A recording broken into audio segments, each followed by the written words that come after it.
Hi guys, so kakascroll nga natin, nakakita na naman tayo ng kakaibang luto sa bangus. So tara, try natin. Una, ipiprito natin ang ating mga bangus ng katamtaman lang. Binoneless ko na nga pala yan guys at hinati-hati ko sa sukat na gusto kong laki. At pag ganyan na nga ang kanyang kulay ay pwede na natin siyang hanguin at iset aside. Inulit-ulit ko nga lang pala yan guys hanggang sa maiprito ko na lahat ang ating mga bangus. Pagtapos nyan guys, maglalagay na tayo dito ng kawali at magpapainit na tayo ng mantika. At pag mainit na ang mantika ay pwede na nating igisa ang ating sibuyas at ang ating bawang. Gisahin lang natin yan maigi at isama na rin natin ang ating kamatis. Gisahin lang natin yung maigi at ilalagay ko na din dito yung ating alamang. Hinalo-halo ko lang yan at maglalagay ako dito ng seasoning. Lalagyan ko na rin pala yan ng paminta.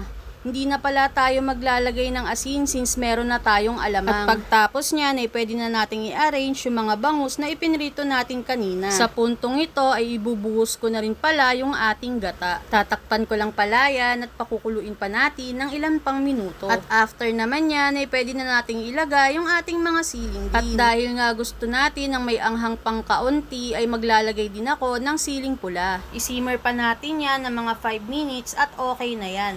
Ayan, luto ng ating Bicol Express bangus. Napakasarap niyan guys, so itry nyo na rin. Happy eating everyone! Thanks for watching!